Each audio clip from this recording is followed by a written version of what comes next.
Ghana ye bone ankase miensa ewo Nyankopon ani so. The overthrow of Kwame Nkrumah. Wow. The expulsion of the Nigerians from Ghana, and then the execution of General Champon and his followers. Say Sanwoma miensa we Ghana prophets remember mobo obi edi wa hanam nim say omu nyina etie me.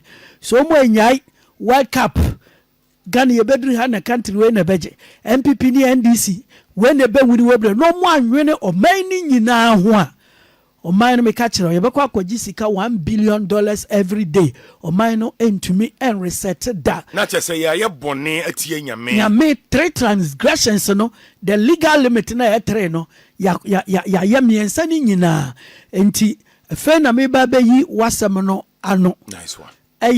The year 1969, I think January yes, towards the end of 69 and the Professor K. Buzia edisi akonyaso. Omo etu Nkrumah no to 1966. Omo di almost 3 years wo akonyaso. And ya handi over the ma oman no. Ya handi over edema Professor K. Buzia no.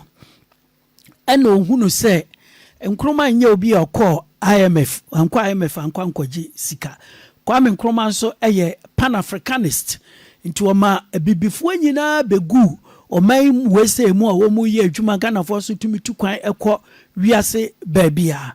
Eno echi no enam se Ghana ne Nigeria, Gambia, Sierra Leone ne nyina ye Britain for colonies no, British West Africa.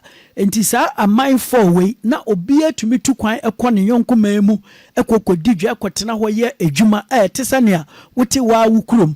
Enti ye wodi ankase ya bi te sa wote sa hare soya kilapa soya mo wine kislihe for the din bebre a omo asefo kislihe for the Ghana soya ne from Nigeria from Sierra Leone. So many of these people from other countries ebabegu ha adwuma wote famous judge bidin Akewumi Nigeria ni obabetena Ghana hana family no ayete say Ghana for sana Professor K. Buzia ebabeto ye simply because British West Africa no na ebom baako etese oman baako na ne entira Sierra Leone for bebre ba ha no Furabe College, the only university done in West Africa.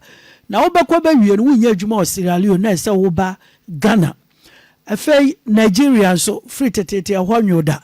Nti no man we mu na fertile ema obiara ebabi. Okay. Nti at the time Professor K. Buzia babedi ade no. Na amanfrafo bebre ewo ha titiriw Nigeria fo ewo man we same. Now Buzia was the number 1 enemy to Nkrumah. Inti ade Nkrumah ye bia na dwene say or say no and now sakremu. The first one, the whole of Africa aka bom say ye fight apartheid South Africa. Buzia be ye prime minister no or say dialogue Ghana and South Africa be ye one, and it was a big frustration at the international level. Because Ghana there, nearly the African unity ni bibia. Nkrumah free one now by was South Africa for be yenuanum. That means Mandela mo awo mu dem ani ayi nyina emfa Professor Buzia ho. Adia ba ko afei okokọ ye ha wo mani nyina o devalue Ghana cedi no to the extent to say cedi ni be ye say paper bi ewo international level. Nya nonko factories Nkrumah bi enani nye ho ese close one down. Workers are adwuma ese ye pam won ye obi the Apollo 568 wo top managers 568 very good. Buzia pam wo mu nyina case ni kodru court wase won Supreme Court asem enye adwuma. Na the worst of all ubedi akonwa no enibo so miensa.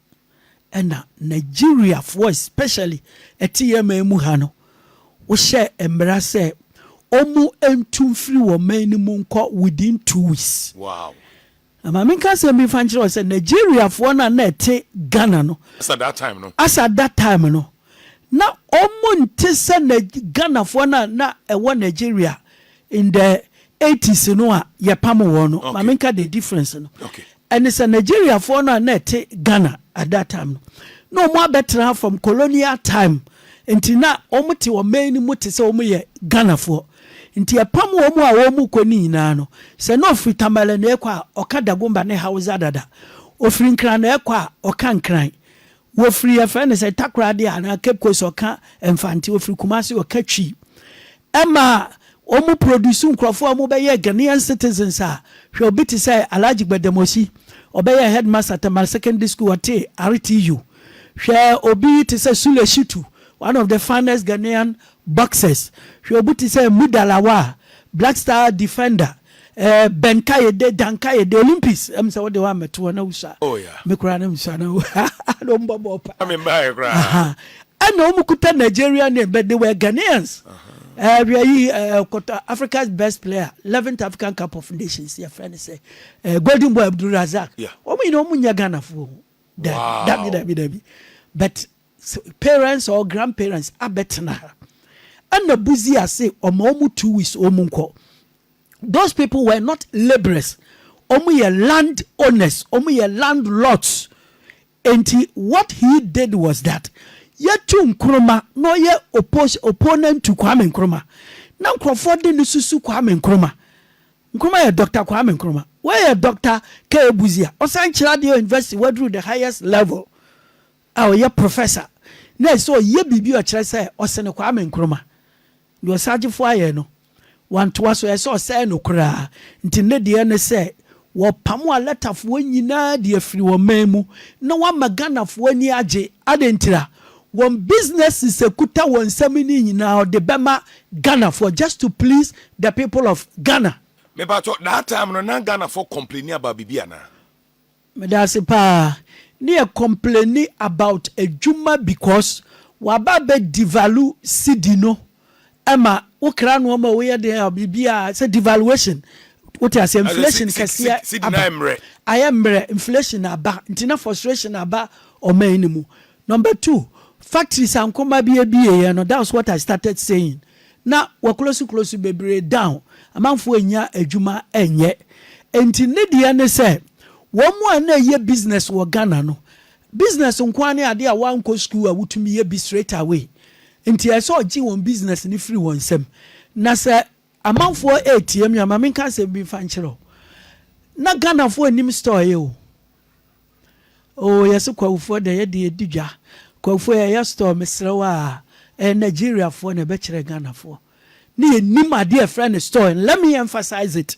Ni enim enho bibia ye enka ye culture ho. Ghana culture no eno ne say te say abofo adwa Thursday Ghana for yin na be hia wo di ni dwa na de kọ. Watoni body watoni kodu watoni nam watoni say ni ono so de body ba watonton wi a watoni nchene watoni nam watoni ntoma no kwani baby another week na wasan aba agura kwantedwa techimandwa tamaledwa asesewa what you say ye de na ye jada no man besa 1 week ni asan aba na pass ye bie stores no eye Nigerians na betena ha bie stores enti Nigeria for no omunu be copy abrofo ne say Ghana ni onim store na de ban. And you have to say the truth. Wow. Ghana ni nim store de ban no. Na broni ne dia na ya GB Olivant ni US ni UTC money ade and later Kwame Nkrumah de GNTC e bae. Ya dia ne say okota ade ne bulk. Enti se matches a on se matches ni a rubber ne fam ho no. E kase pa bi a matches be 10 or 20 pieces in a room. A cigarette, a Frebi Embassy, Tasca, Gaba, Kings, 5-5. Near your farm, smile me a cotoba. Boxing in an Magumaku 20. And took a tobra over for an opa portiano. So what I say, whiskey or top bottle, a sea what I say. And a Nigeria for one who trick be said. Where ye adia Ghana for no ko wura store no mu eto efiri abrofo no ho ye nim store adeban nti Nigeria for no bie won stores nti cigarette na me se ehye 20 no wan ko broni no wana be wura Nigerian store no a ono ne de no wate 20 na no nti wo ba otumi yi cigarette stick ba ko pe any FN retailing no no ne FN na letedwa no near friend a letter eja enti sanchene a ade na hyem na broni wakova ne kama ho fefefen a letter ni wayi na ode konko e de ato so ba ena osa wo konko wasa konko mu de mo matches ya wate matches na no to betuma yi matches ba ko matches adaka no ketwa ba ko nya adaka kase na 20 no the amount wo mu na ye a letter dwa ana wo mu nya sika sisi adanka siankase Accra New Town malokwamo ukọ baabi te say takrade e baabi de Lagos Town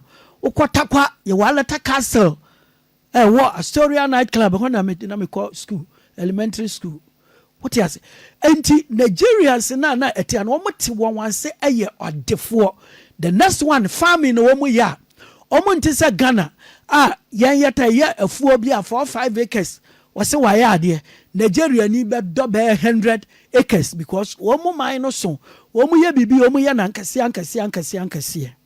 enti sa ade we ya Nigeria for ye omo te won ase no ana buzi ama won 2 weeks hwe obi okuta dan bi a 10 won krana Kumase obi oye landlord wo Accra ne ma eco school omo nyina ye te se Ghana for ye abaye adwuma na wa classify won say omo nya Ghana for biom obia entu enko na me mamu 2 weeks what will happen enti nokura pa wom say ye kan ye sacrifice ho na nya say ye niwu ene say ye pamo won ye wi a won wajapade nyina wow oh yes ye pamo won and ye wi a won wajapade nyina just to please the people of Ghana ni on pesa wo ba wi na japade a dying to say sir peace FM dying we ya esian na sanka ne boy $20 million Nigeria ni so ton 100,000 Ghana cedis send ye bo biti sa 2 weeks no anya sa ye beche no e de na to wapamu nipa no awie a okọ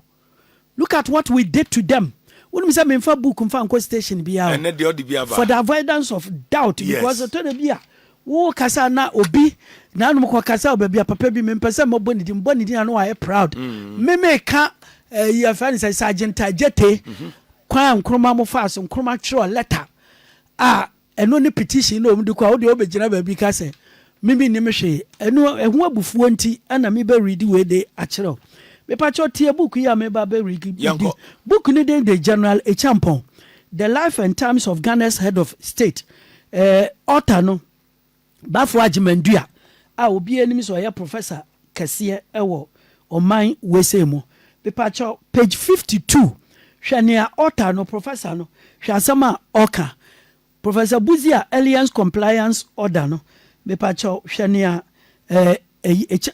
kan ho asem Professor Bafo Adwumandu kan ho asem ha o say the Alliance Compliance Order which restricted non-Ghanaians from engaging in the retail and agriculture sectors was the other immediate measure that had ramifications for the Buzia administration. The act did not only restrict but also ordered those already in those sectors to leave the country.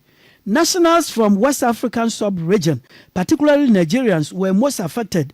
Apparently, the government believed that Ghanaians would be empowered economically by handing to them these huge and lucrative sectors of the economy. What you say? Mami repeat it. Repeat it. The government believed that Ghanaians will be empowered economically by handing to them these huge and lucrative sectors of the economy. But you're breaking it down. So Mami to assume can be or say to facilitate and supervise the final departure of these aliens. He called them aliens. Yes. A number of military officers were deployed at the country's main exit points. Ignatius Kutwe Champong was among the officers sent to the Ghana-Togo border crossing at Aflao. The area was flooded with thousands of sweating men, women, and children packed on top of their belongings in open mummy trucks. They were spending days to be processed. Wow. To be processed before crossing the border. So, obi awo pamuno. What say yansam processing one son why then? What we across the border and pacho mamin to us. The uncontrolled influx soon turned Aflao into a chaotic sea of bewildered deportees, languishing in repulsive, insanitary conditions. Anytime a champion went back home, obi o wadwene onim nyansa wabade anyame na ebo no no e champon hwe soje ni eso onkwahwe no mmoro nkrofo na ompam won no. Look at the feeling of General Champon. Anytime a Champon went back home to his family on short breaks, he complained bitterly and at times almost in tears about the horrible conditions of the so-called aliens he had to deal with. Oh. What hurt him most was to see pregnant women who could hardly contain their conditions and yet had to struggle to go through the process. Wow. He could not understand how one African government could treat fellow Africans as if they were animals. He complained to the Minister of Defense about the inhuman treatment meted out particularly to women and children and was rebuked for not behaving like a soldier. Wow. Now I say when you bosire mu kan ya twerɛ book. But your mama book no title ni wiem. For those who General Champon, the life and times of Ghana's head of state. Wow. Enti kwaya ye fa so aye yi Nigeria for ni ana me say me kan ni sort ye wi a wo mo japade nyina because obi japade e $10 million na wo de e hye bi de ato no so mfiri o man ni mu nko within 2 weeks na on to men so am fan nko no ton ma 10 cedi say won say wabo no kro no pa e bi so ho mu ja hokwa and when they were living say wo ye phone calls and company for no e chen me ne be ka kire I was 5 years then.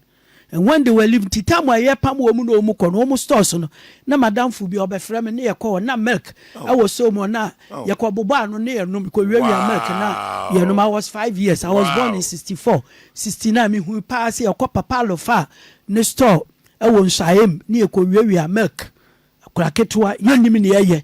Now when they were living they were cursing the country.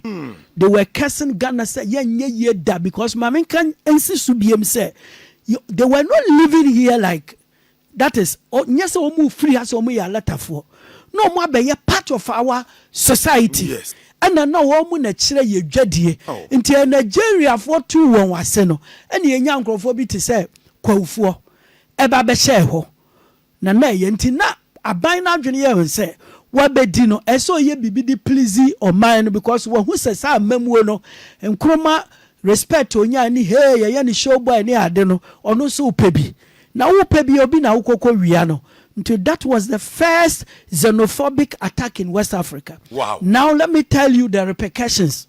Emma is shocking the whole African continent because Ghana ne omaya eye OAU ana AU ni kwafare bai ni yaka Pan-Africanism yaka African unity nti eye den na 1963 wo maye di OAU ADC was a before you know come on back 64 65 66 67 68 69 just 6 years after that we say bibi ni bi oti woman no anya den onko so our man enough time 2 weeks so was the soldiers akogu border now no say obi a wako bia no yensam process no ansa no wako enti ase ne say ye process den say you who say we a foreigner. I don't know the wisdom behind it. Now eyewitnesses me dey na me 5 na penny for say so many Nigerians ma because I say we two America soldier for the wait. The whole colonel oye in charge oba no oba besu no say treating human beings as animals. Indigenous mo ye cool the two general Professor K.A. Buzia. Na so who say na ya ya nti eba ne sa no the whole West African countries ni na ebufu Ghana si epam obia na Nigeria for na edoso nti no mu din ba beda so nti West African countries ni nyina ne Ghana eye aka nti one of the factors ema ECOWAS by na no Echampo 2 Buzia 1972 na eye say or try say obema West African countries ni nyina etumi assign akambom aye ba ko ne de Ghana for bone acheyen ena okoko hu Nigerian head of state General Yakubu Gowon na nipa miene tenase na ono di Ghana for Ghanaian head of state enim not try say Ivory Coast for Burkina Faso, Togo, Benin, Mauritania, Niger, Mali, wan omu nyina de Ghana bone be che ni asaye baako and eventually they felt to say yemfa de bi fancy wa eba bo West Africa ho ban na omampani bi antumi ansore anya ne Ghana aye ne biem eno no the formation on May 28 1975 African Union of the Economic Community of West Africa States, ECOWAS eno no until the first xenophobic attack which was worse than South Africa worse than anything you can imagine eno no na wedi papa wo munchire wo school mu say enu nti na me so me boma me ho aba so kakra ne say me ba ye system ni mu no ma metwen adi piepie ebi ni sa nuoma yi say Ghana for no ma ya cash sweeping everything under the carpet ya boni ankase me ensa pa etia onyankopon anytime bia wo be time foreigner no na say won say wo time nyankopon because wo kum no ma me no papa ni wo no mu aka bia ma no na ese papa e de ekọ so South Africa ne ya omuluti omura man for shops no ebi esi Ghana da yes ebi esi yen ne ekofa bai wow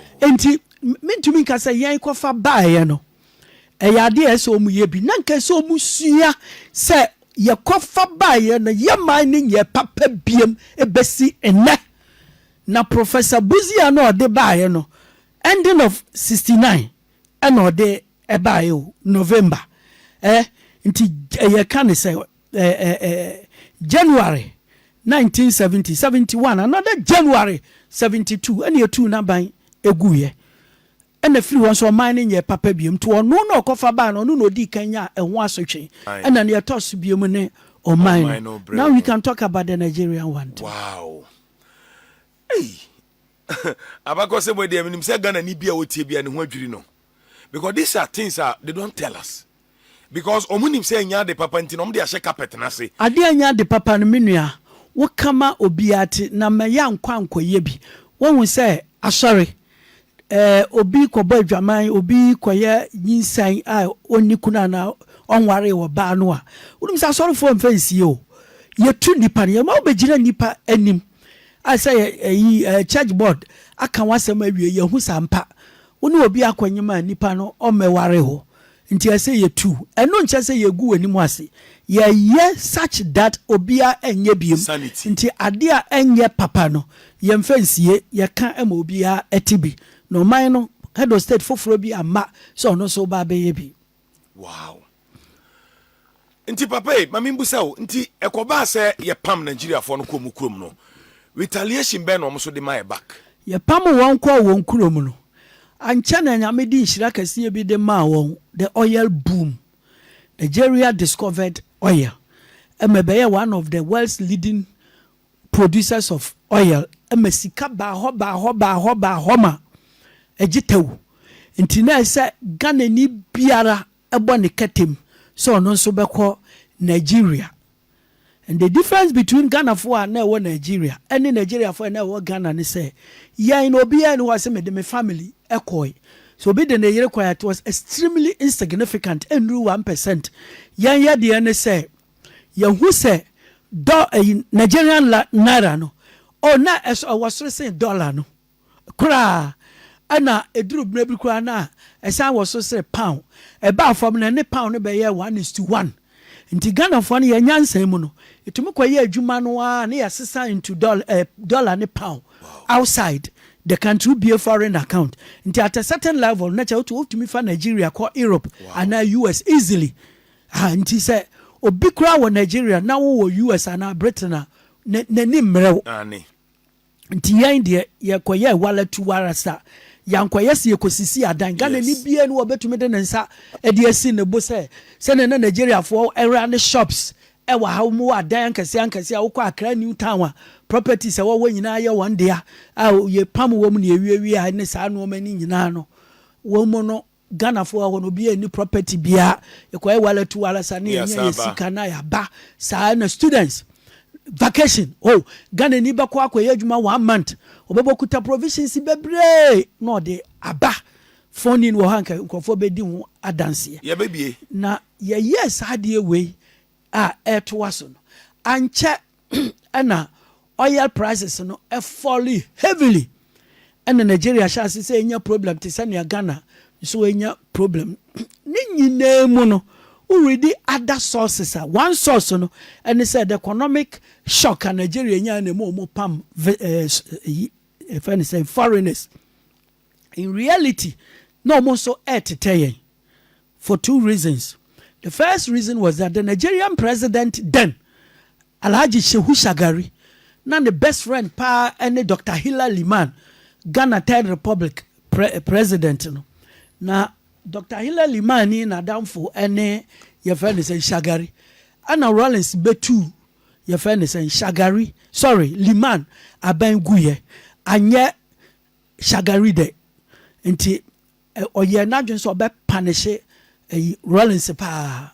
Oye na dwen so be punish Rollins ye says what to abai na gudia. Then it's good. It shows to say Oman na enya papa nti wabane de Oman ye papa je won krofo na fa wo eko nti wono nso ye the same order no say ahowo bi e wo ho no onsan na chinko ne kurum na de ma ehwo da ho me hu say enya economic reasons na ye tit for tat na so no so ma in 2 weeks so omu entu emra no musu di echi e buyen na the difference no ene say woman de once say wo betena ka mu a wo kwa wo baabi no wodi wani ahwe Ghana kwan so no obi amfa checks bia ni ba na say wo kwa baabi no mu manufacture bags bia fa ne Ghana must go say Ghana ni ba kwato bi na pack no magum nti afie wura no ono de afie wura nti say Nigeria ni no ha no ye fie wura ye gi ni fie no we de Ghana ni na ye tenant ne amount Ghana must go load no ma na pe baby Ghana must go ai ene edino eba beka so na yen yade na awere hosem no ene se enam se Rollins hu se Shagari na apam Ghana fo no so mu emra no wadwen se Nigerian soldiers de won ho ahyehyem a mba be yeku atu na ban no egu enti there was close to 2 million Nigerians Ghanaians no more do border no so na Ghana government is so omie border ne da the citizens ni be wu a wo mu security threat what you say na ya na Ghana for ya be wo we go for president Rollins ya be dwene ho menti ase o be dwene ho menti ase o hwe na o man pani tua se ne man emma ewu ehye so mu ya santifuo mu ya befuo so mu ya konkomba na numba de gomba se fionze mo wasa hantem fa no ho odwen the government no ho nti nipa wu ho pa ne nya de ketwa ansana onoara e de ship no de Ghana fo no the same screening no a processing no busy at time Ghana for any DBA Nigeria this time the yan ye ko process ya yan crofo say na be Nigeria for mfrefre nti that delay and stampede nipa ewu ya nya de keto and they caused by ourselves our government wow nia eto e de buy no na sania America no ene say Mahatma Gandhi the one who fought for the independence of India can say be the pa or say having read the entire Bible I came to the understanding that an eye for an eye will make the world go blind. Enti so be aye wo bone no nche say ye bitu anika. What you say? Enti ne na nanom ka say so be afum kuma ye mfom enwa. What you say? Obi aboa no another person I mistake akoku no. Wo so say my mistake madwa ma ho ne kama me ba beri. You are one second person you are worse than the first one who made a mistake. Enti Nigeria for na ye ne Ghana for aye bi no President Buhari January 1983 na opam Ghana that same year towards the end of the year 31st December 1983 ana ye tu na ban eguye ye Shehu Shagari ana di sa aboni na me pa say Buhari eba betu na ban gu December the same year sani abuzi anso eto no and I me patch says physical things no yes and spiritually no ya kan wo trusemu when bu na me person ka your prophets no emphasizes no many be papa until free one so Nigeria so enye papa da and ye mienu ye te ha me ba hokra but onu musuo ma me na membebusa follow up questions kakra Abusia safe no join ya ahaye OK 101.7 ya ne Dr. Yaw Anokye Frimpong Esquire wa lawyer and osan historian. Hintasema papa yi eden adi kire ne no. In fact, yente enyansem a wo mo pese yete mponti no wo de ahyefom wo mo yente. But enen yete enoma na siye. Ntina ohia Nigeria ne Ghana ne yabete center for say o. Say no, that's in the tea pimpim. And the right thing as a Nigeria, you know, they need national repentance. And na Ghana wants to hear national repentance. Na Ghana the enemy can send be the chrow. Me say, ya boni ankasi miensa, emu baako ene Nigeria, the anwa, no. Ya say, adibi a nyankopon di boni ebeche. Oh, that's a nyame was say, me mine, den wa boni atuatua. Na say, oda no ho esakra na wosu efrem a menyankopon me de me ma no fom so obeden ebeche. Ya manuntina President Mahama de a national thanksgiving ya bayana. Mpacho national thanksgiving wo. Eti se wakọ asori na ukwa kotua sika. Na wo sika wo nyina watua. E de amanyame ene yem friend the title. Na wo sha that to din say 1/10 of my income na me de ko manyame a eno ne friend the title. Enti mira so say esi fa asofo ankese ni ehye that to din say the 1966 overthrow of Kwame Nkrumah. What you say? Hwe obi obeka se Kwame Nkrumah enye dibonye ni te se me ne wo no na nipa no waye boni ati anyame efi se ohene Solomon wo si temple no wo se obi biara obeba sa asori fie ha no de ne boni ba beto wani no fa ne boni cha ne efi se nipa bia ni wo se wonye boni da Nkrumah ye dibonye ni te se me ne wo na mom se nipa no a wo adwene se in the 1960s early 1960s nuclear weapons ya Iran pese omu yebi din tokwa kase yaba yesi Saddam Hussein pese o yebi din tokwa kase yaba nam so a wodi ewuye na papa wedi o yebi free wo kwabenya de amount in the 60s na nuclear friend atomic ntina na wo kwabenya atomic no obi a Omao Mahabo and the whole township, Akosombo township, Akosombo dam, bibi obedri mubia no ye de amount. Tam wo ye Akrate Mamoto road, mpacha ne bi ni Africa how. Ne bi ni Africa, na European countries wobi no, Britain ne Germany, and no mo be ni Holland. No bi ni bi wo Akrate Mamoto road no. Na so independence no so or build a country that will be comparable to any first world country in the world. Inti tamu a wo no hofo aboanya say if Nkrumah made mistakes it was because he wanted to do better than the rest of us. And Kenneth Kaunda say Africa can never overcome the 1966 coup of Ghana.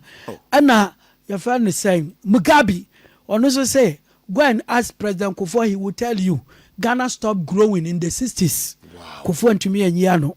Or can Parliament at the chair your friend say Zimbabwe opposition leader be no person they Ghana try Zimbabwe and Puano. So what do you mean? When him time Ghana stop growing. Wow. What you see?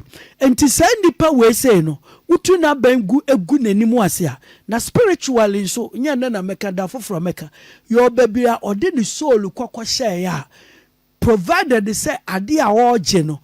Enya ne dia no de ba be ye ni ma ye nko ade a wo de be ma no nti want me enwie no asunsun sanso no it is the country that pays for and dem hu sasofo bebre kura hunu aka wa na ehunu no ma ese ye na nyame eyisa eyi akwanua no free fanse akwanua no free ekom no ye nye ena wow. And why say our elders must really tell us the truth as Ghanaians so the younger generation can make amends. This life is spiritual and we really reap what we sow. Mame fanto aso kanchira abrante no wasando sai no I know say sa boni ne yedi in 1966 against Kwame Nkrumah no. Ye wie no ma de obioma ye san eye. The year 1979 ana Flight Lieutenant Rollins eye ku etu akufo aban tu aban no na moja onifo we President Nkrumah free had the best head of state ever General Champon. I mean obia enim ne toso me ensa ye Mahama umu aka ne de me hu ne obia ba be ye and it's a fact what you say na Mahama wan ye hwe kura hwe Kotoka International Airport. Oh yeah. Accra International Airport. Sarkodie cry. Oh Jesus. Now what will be our bedroom? Accra International Airport. No one who say. Yeah. Abrofo ne de ne BT ase hu nipa fita bebre wo ho. Ne de no ba hu nipa tum ho. Na UGM so say University of Ghana Medical Center MC no. Ha. Sarkodie. And Sarkodie utumu say waye bi. So bia ba Rollins 19 years. And otumi ye we mu bia enke wo sa no man 19 ho region bia. Aha, nti ye kasa anya say ye pa obi sini bi. Ne ye hunu ene ye di ho. Mama chi betimi de kofo aba.